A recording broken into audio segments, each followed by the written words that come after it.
In the American West, mountains touch the sky, canyons cut deep into the landscape, and forests stretch for what seems like an eternity.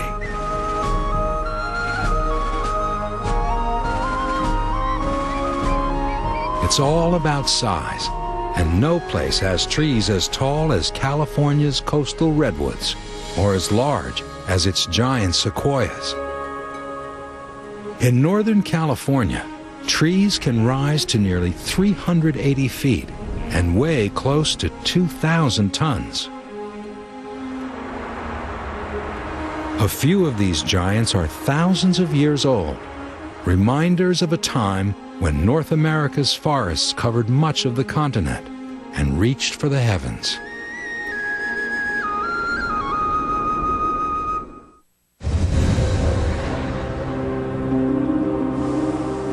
Yosemite is a crown jewel of America's wild spaces. This stunning valley, a mere 7 miles long, contains some of the most awe-inspiring and recognizable wonders of the world. El Capitan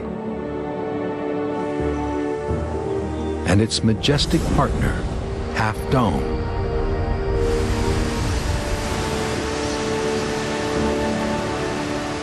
Yosemite Falls, 13 times higher than Niagara.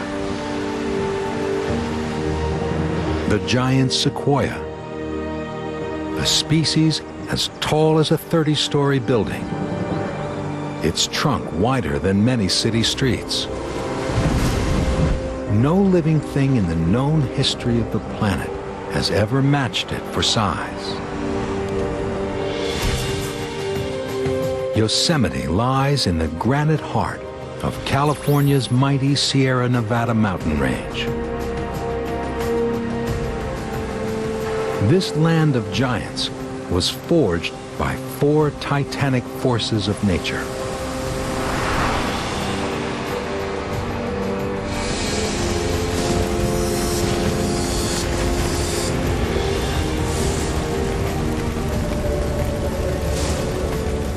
Fire. Out of flames, life comes to this wilderness.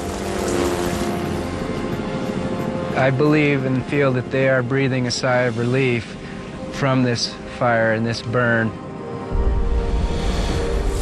Air.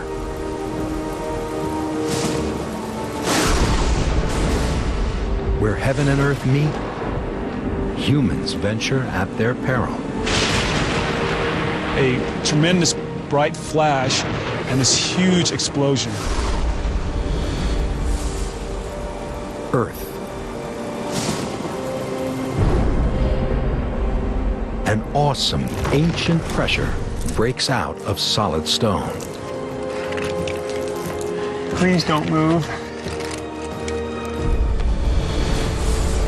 And water. It changes Yosemite. Every day, every minute, every second.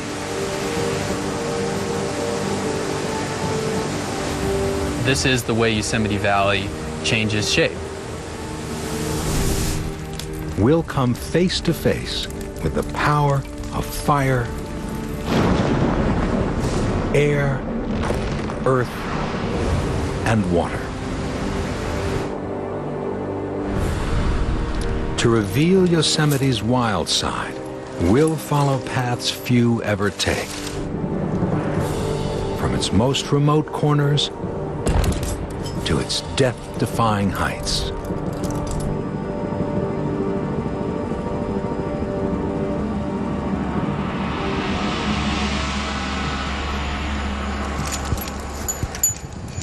Lincoln Ells is taking on one of the most difficult and dangerous rock climbs in the world, to the summit of El Capitan. A single chunk of granite, more than half a mile high, twice as tall as the Empire State Building. One of the highest unbroken cliffs in the world. More than 3 million visitors gaze at it every year.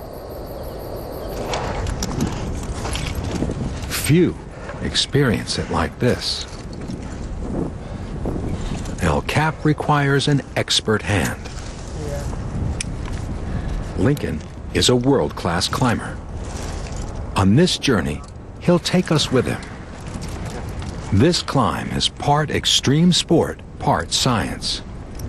Lincoln's guide, an intimate knowledge of El Cap's geology. Whoa, listen to that. That's the noise you don't want to hear as a climber. It's loose. What now towers above Lincoln was once the fiery heart of an immense volcano. 100 million years ago, massive bubbles of magma rose into a huge chamber 5 miles beneath the surface of the Earth.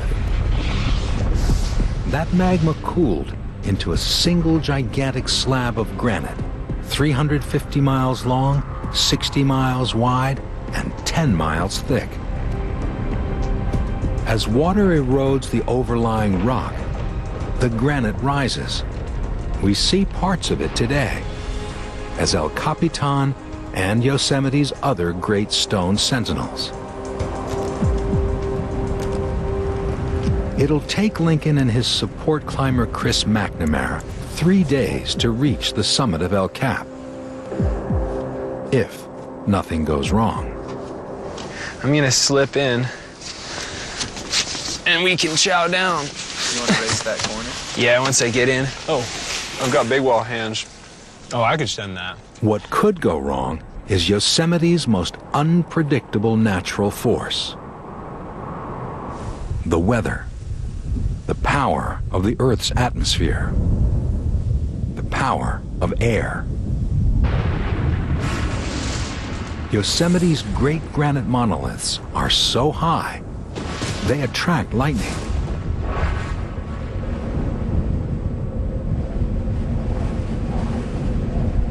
In spring and summer, fierce electrical storms charge up Yosemite's valley. They collide with its domes and peaks. These giant granite formations intensify this power of the air. They create the stage for some of nature's most spectacular shows of force. Bursts of lightning, 5 times hotter than the surface of the sun. Our next journey into Yosemite takes us to one of its deadliest days.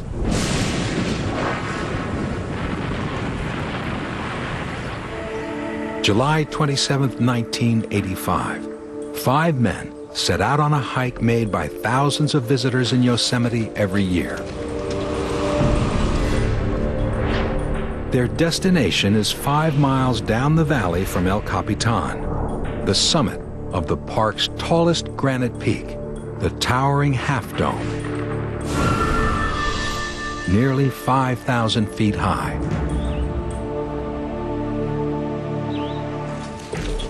It's a 10-hour trek that requires no special expertise. These men don't realize their target is the top of a gigantic natural lightning rod. To the south of Yosemite, a huge electrical storm forms.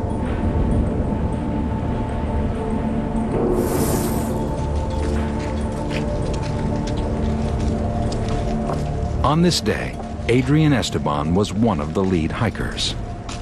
It was predominantly a blue sky with just one little cloud way off in the background. Adrian had hiked Yosemite before, but he'd never seen its wild side. We're hiking along and we got about the halfway point and we noticed the cloud is getting closer into the valley, and now it's getting darker and darker. By late afternoon, they're on the exposed face of Half Dome. Within an hour, they will be the only hikers left on the rock. Now they can hear thunder and see lightning in the distance. Something about the lightning, the excitement of it all just kind of drove us to go on. A single thunderstorm and contain more energy than 10 atomic bombs. For the instant in which it strikes, a bolt of lightning releases enough power to supply the entire United States. It can pack a fatal blow in the blink of an eye. Bob Magic wrote a book about this fateful day, Shattered Air. Anyone who was in and around Yosemite that day felt that the thunder was the loudest they've ever heard.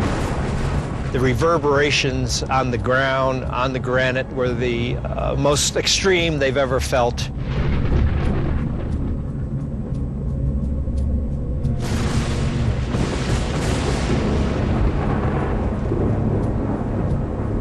"6 p.m. Despite the storm, Adrian Esteban and his friends reach the summit. Their showdown with Yosemite seems to have gone their way. And we saw lightning coming closer, hitting the mountains, surrounding mountains, and it was just awesome. Then the storm slams into Half Dome. It unleashes its full force over the great rock. The 5 men on the summit are caught in one of nature's most terrifying events. Escape is now impossible. Desperate, they seek shelter in a rock enclosure. But it's too late. I felt my skin tingling sensation. I felt like my hair was standing on end, and that's when the lightning bolt hit. A tremendous bright flash and this huge explosion. The summit takes a direct hit. Millions of volts of electricity arc over the wet stone surface into the rock enclosure.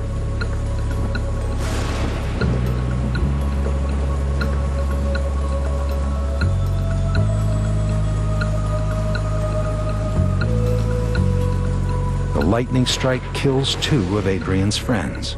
2 others suffer massive internal injuries and 3rd-degree burns. They will take years to heal. Adrian was in motion when the lightning struck. Because little of his body was in contact with the rock, he did not ground the lightning's electrical charge, and he escaped with minor injuries.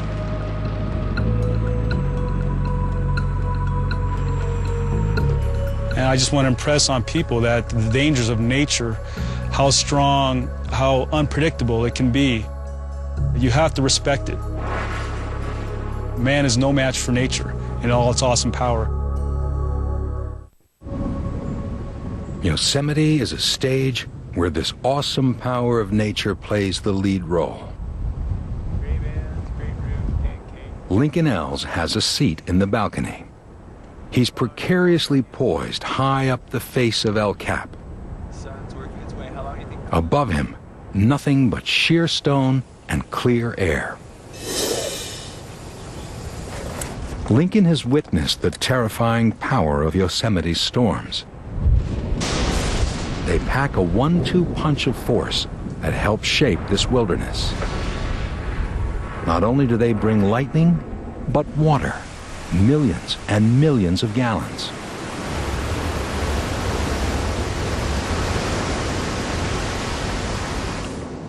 If stone is Yosemite's body, water is its soul.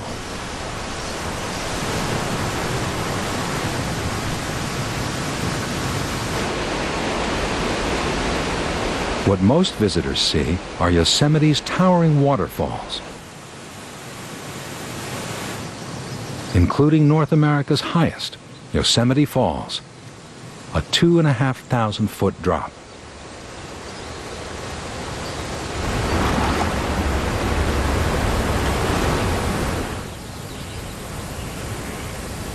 Beyond the public spectacle, water is Yosemite's engine of change. All that water works on Yosemite's stone. It erodes the surface. Eventually, that allows the release of pressure, ancient pressure, trapped when the granite cooled from molten.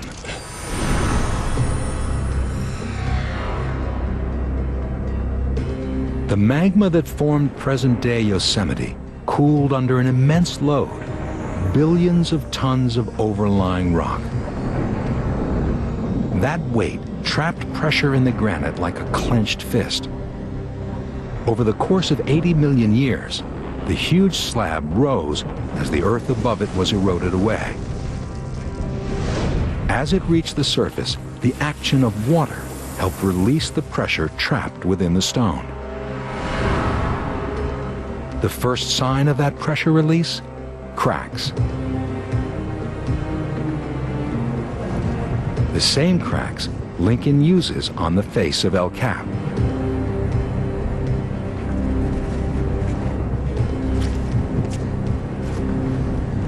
These cracks are his ladder to the top. Their life is all about geology right now. Greg Stock is Yosemite's geologist. Those cracks are helping to define sheets of rock that are loosening from the cliff face. In Yosemite, nothing is fixed in stone. Above and around Lincoln, massive sections of the rock face slowly split away. This splitting process can take millions of years. But the rock can break loose at any second. So the rock on this route is great, except for this section. That noise means this whole thing's not very well attached.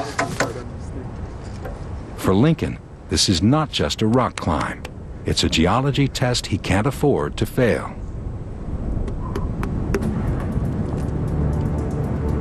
One of El Cap's most dramatic geological features is the awesome Texas flake. It's been splitting away from the face for thousands of years. Neither Lincoln Els nor Greg Stock really know what holds it on. From the ground, it certainly looks loose. It looks like the kind of thing that would fall. There's no telling when it will do so. Lincoln works his way slowly around the Great Flake. He's over 2,000 feet up. Oh boy. That's as high as a 200-story skyscraper.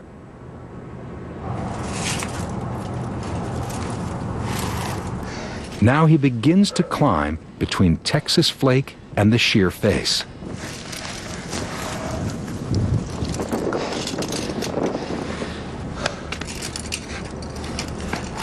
Few people get to experience geology like this, up close and personal.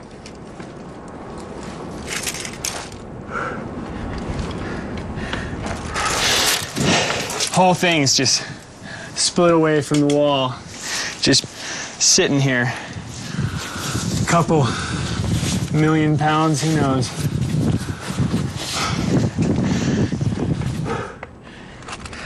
Please don't move.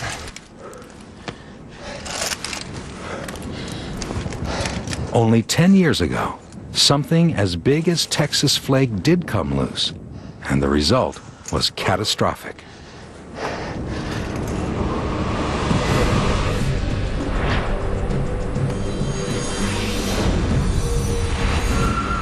6:52 p.m., July 10th, 1996. Without warning, two colossal slabs of granite break free of Yosemite's Glacier Point and fall 2,500 feet. Together, the slabs are the size of 2 football fields and weigh more than 100,000 tons. They slam into the valley floor at over 200 miles per hour. It happened in July. It happened clear skies, warm temperatures. The air beneath the falling slabs is super compressed and blasts out from the impact point hurling dust and debris 2,000 feet up. So this air blast followed by this huge dust cloud just swept out over this area and just obliterated the forest here. The blast of air alone caused this tree damage. At 300 miles an hour, it was as powerful as the most devastating tornado. It snapped 1,000 trees like twigs, some up to half a mile away. Yosemite's towering slabs of granite continue to rise and crack. It's not a question if more giant pieces will break away, but a matter of when. Wedged behind Texas Flake, Lincoln Els can only hope that whatever's keeping this giant slab attached to the face keeps it there just a little while longer. No permit is required to climb El Capitan. It's accessible to all who dare. But right now in Yosemite, an entirely unique climb is underway. 10 miles from El Cap in the backcountry, biologists have rare permission to scale the park's giant sequoias. Their mission may reveal the fate of the largest living thing on Earth. This is the first study in Yosemite to occur in giant sequoia crowns. Scientist Jim Spickler and his team have come here to the Tuolumne Grove of giant sequoias to search for answers about global warming. The forces that control Yosemite may be tipping out of balance. To find out, they need to look in the canopy of the giant sequoias. They may look indestructible, but they're not. Trees this huge require an incredible amount of water that has to be pumped 300 feet straight up. But global warming may cause the water they depend on to dry up. Jim and his team must collect foliage from the very tops of the sequoias. These samples will help them study how well the trees pump water from the ground. The sequoia's pumping system is driven by a solar engine. Evaporation through its foliage sucks a continuous column of water up its trunk like an immense drinking straw. Every day, a single sequoia pumps a ton of water 300 feet straight up. Every day, without pause, for thousands of years. It's a hydraulic system more durable and efficient than anything ever designed by man. Jim begins to rig 3 of the sequoias.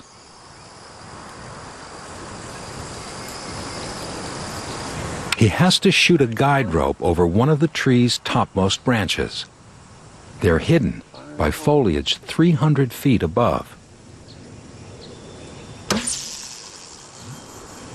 Dream. An ideal shot over an upper limb. It looks like the perfect rig you have on that tree. Now they must rig. What they're about to climb is as tall as a 27-story building. The sequoias are one of Yosemite's most iconic features, found in few other places on Earth. Fully grown, they weigh around 3,000 tons. They're wider than many city streets. A giant sequoia is also one of the oldest living things on Earth.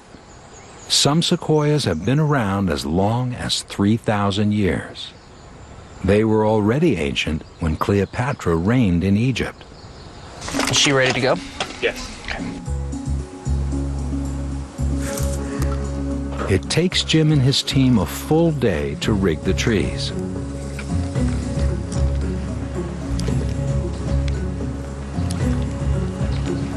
Safety is paramount.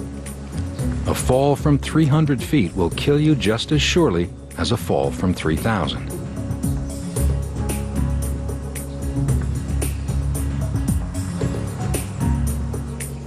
Once in the canopy, The team's lead botanist, Anthony Ambrose, calls the shots. It's his research at the University of California, Berkeley, that guides this expedition. One of the first places that the tree's going to experience the effects of climate change is at the tree tops, and that's why it's so valuable for us to be able to get up here and study what's going on actually in the trees themselves, because you're not going to be able to answer these types of questions from the ground. The team collects foliage samples from the topmost branches because this foliage is the engine for nature's greatest water pump. I think these trees are just unsurpassed on the planet. They're magnificent. Put it on just a little bit of foliage. In a portable laboratory, 250 feet above the ground, Anthony and Jim test the rate of evaporation from their samples. Step on your ledge here, please. Okay, you ready to They run? try to find out what will happen to the sequoia's solar pumping system when the sun is hotter and the soil is drier, because that's the predicted effect of global warming. If there's too much evaporation and too little water, the sequoia's solar pump could burn out as it tries to suck water that just isn't there. In this worst-case global warming scenario, the water column inside the sequoias will break and the trees perish.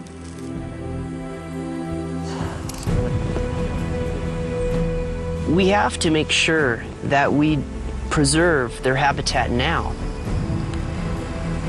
For now, their treetop fieldwork in Yosemite is done. But it'll be months, maybe years, before this research is complete. Their greatest challenge is to assess the risks from global warming before it's too late. High on the face of El Capitan, Lincoln Els faces his most daunting challenge. El Capitan is one of the world's greatest rock climbs, thanks to its systems of snaking cracks. They're formed as the pressure trapped within the stone breaks out. The gigantic Texas flake releases some of the pressure in this section of El Cap as it splits from the wall. That makes the rock face around it smooth, too smooth to climb, even for an expert. The crack system Lincoln Els has followed upwards runs out. This has got to be one of the crazier parts on El Cap. You finish Texas Flake, crack runs out, and we gotta make it over to the next crack system. Since we can't climb it, we gotta swing it.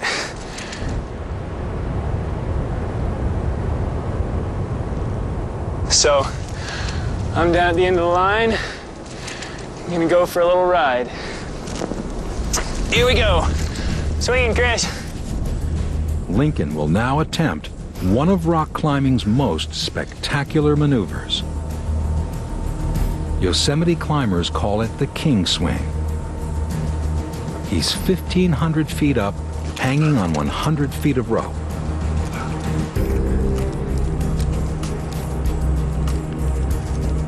Lincoln must swing backwards and forwards along the rock face if he's to reach the next crack system.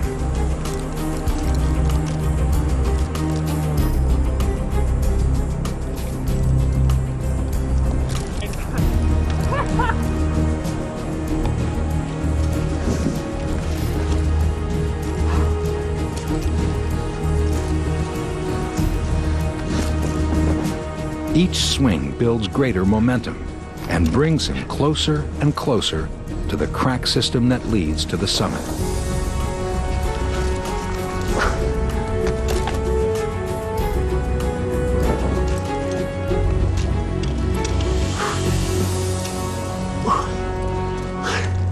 Finally, he lands.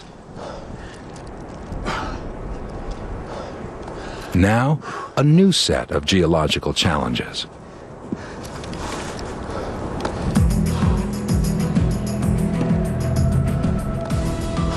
500 feet above him is a forbidding overhang of rock called the Great Roof.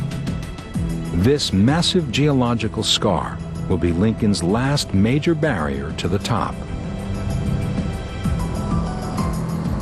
It means another night on the face, with the ever-present risk of a climber's nightmare, an electrical storm.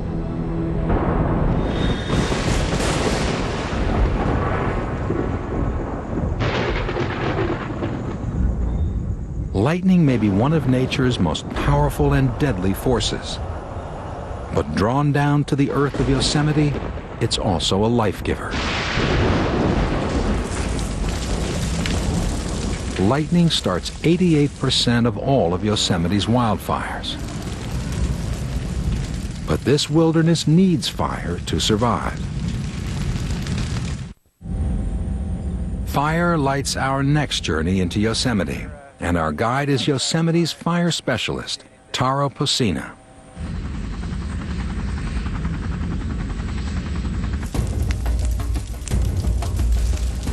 This fire will consume 70 acres of forest, as big as 68 football fields.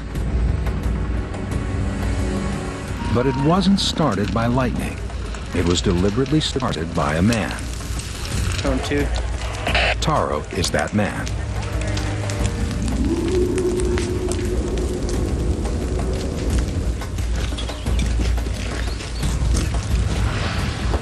For most of the last century, naturally occurring fires in Yosemite were put out whenever they started.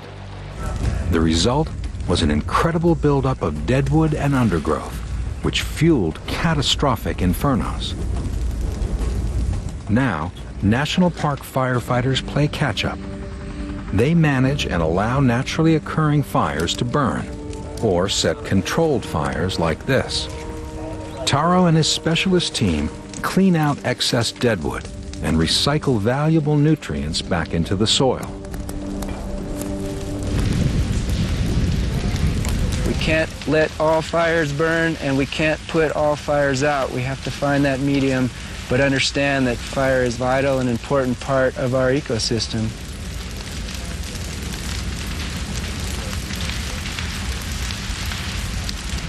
This fire has special significance and special risks because it's burning in one of the most historically important few square miles of all Yosemite. The Mariposa Grove of giant sequoias, Yosemite's largest remaining stand of these great trees. This grove was one of the main reasons President Lincoln took time out from the Civil War to declare Yosemite a protected place in 1864.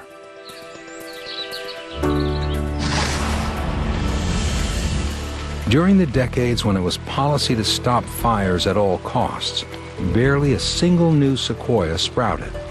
Why was an enduring mystery finally solved late last century. Giant sequoias depend on fire to reproduce. The heat opens their seed cones. Their seeds are released. The flames clear the earth for their germination.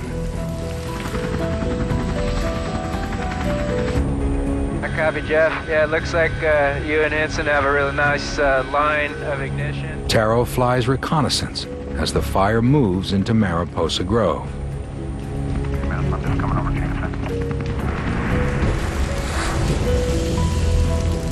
Looks like it is burning a little bit more actively in that second segment. Is that what you're seeing on the ground?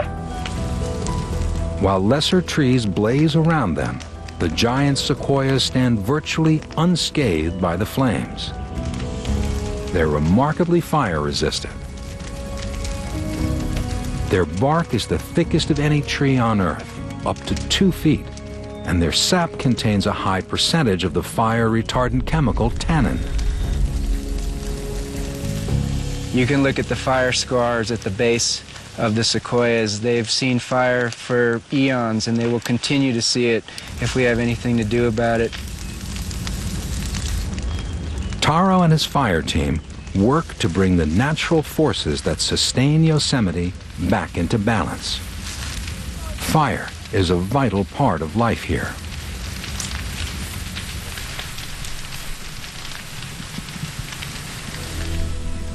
When the flames die down, the Earth is ready for a new generation of giant sequoias.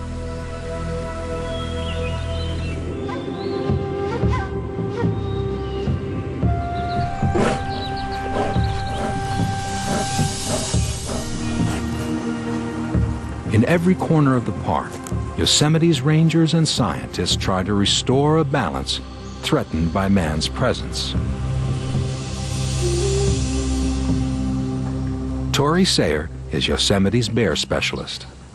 Her mission is to keep Yosemite's bears wild and away from the temptations brought into the park by human visitors.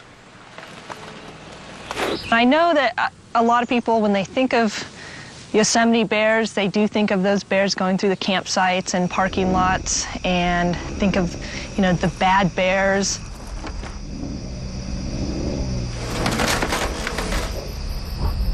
They're not bad bears. They're bears out there trying to make a living and find food.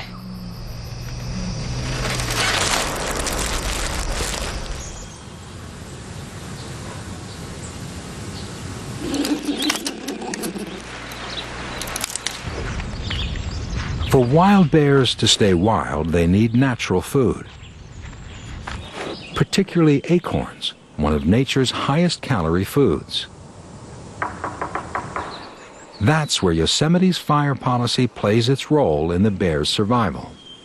Fire clears the canopy and allows sunlight for young oak trees to grow. Forest needs fire. It allows new growth, and with that comes more of a natural food supply for bears. Tori's research shows that more and more bears trade Yosemite's car parks and campgrounds for its wild spaces, and their overall numbers are increasing.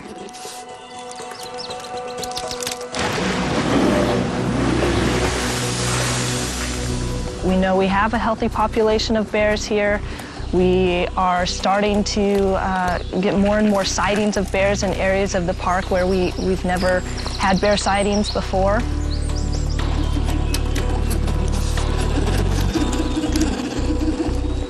But Yosemite's human guardians cannot protect it from what happens beyond its borders. Evidence is mounting that climate change, global warming, is upsetting the natural forces that have kept Yosemite in balance for eons.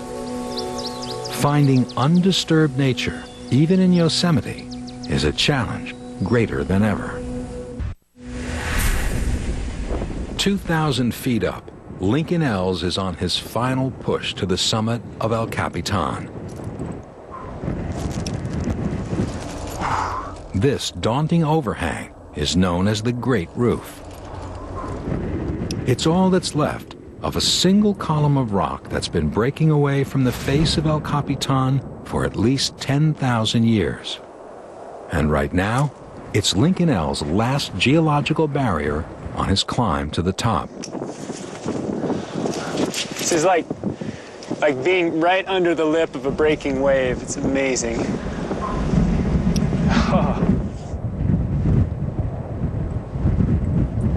The Great Roof exists because of immense glaciers that once filled Yosemite Valley.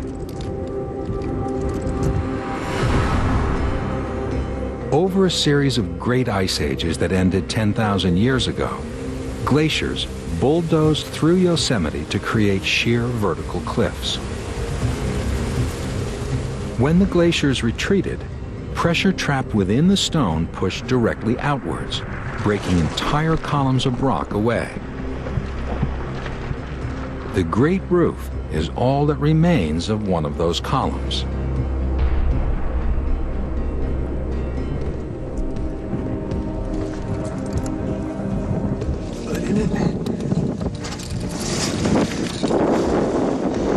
This is the balancing act that's involved in climbing El Cap.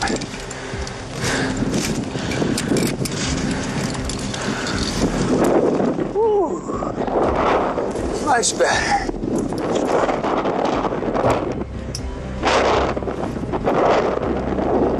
Okay. Same thing again. Coming out into the wind. The great glaciers that help shape El Cap have long fled the valley.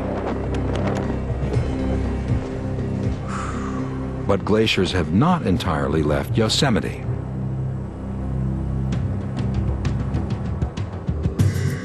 "20 miles from Lincoln, in a rarely visited part of the park, Yosemite's last significant glacier fades like an old memory. Lyell Glacier is 11,000 feet up the bare slope of Mount Lyell, at the head of a remote canyon.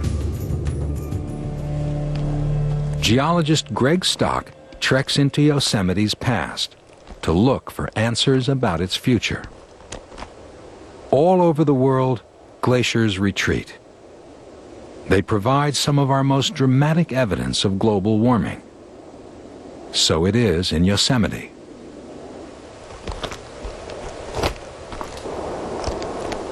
Greg chases a glacier that shrinks faster and faster up the mountain as temperatures become warmer.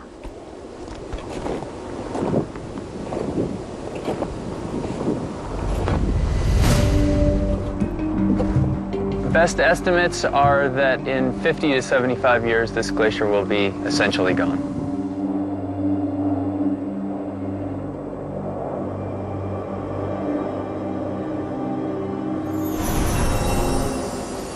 Global warming isn't the only external force that threatens Yosemite.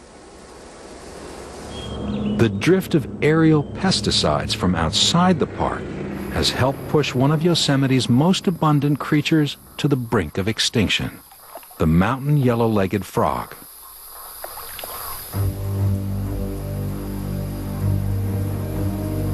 In Yosemite's alpine meadows, the park's chief wildlife biologist, Steve Thompson, is on a lonely search for the frogs that once abounded here.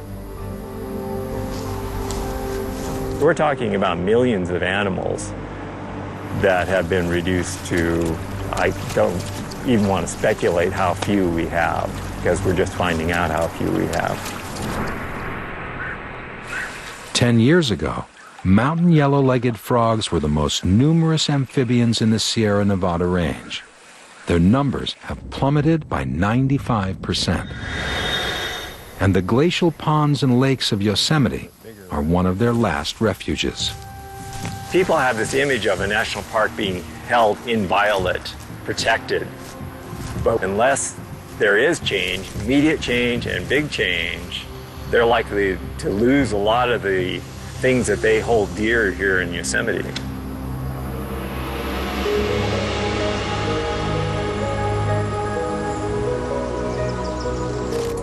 Half a mile straight up El Capitan, Lincoln's over the lip of the Great Roof.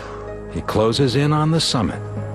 Few people on Earth have experienced Yosemite the way he has. Whew, a little windy up here. It doesn't get much more exposed than that.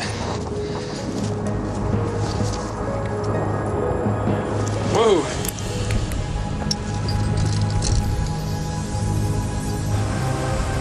To those who only see the postcard views, Yosemite seems an ancient and unchanging place.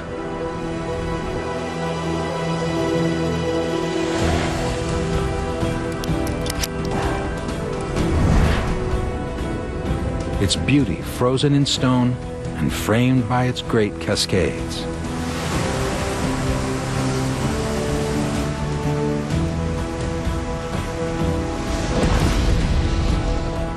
Our journeys into Yosemite have shown it's anything but unchanging. And its beauty is actually far more fragile than it looks.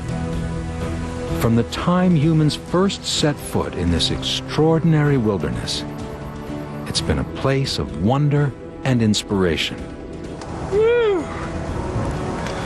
What a crazy place.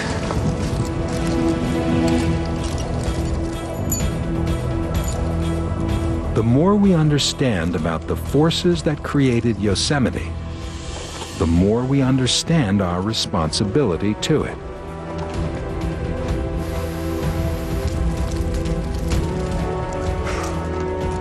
beyond earth, air, fire, and water. Man is now the power shaping Yosemite. The last flake.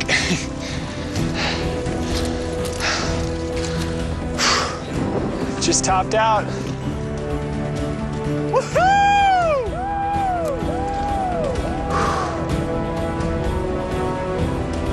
Its future is in our hands.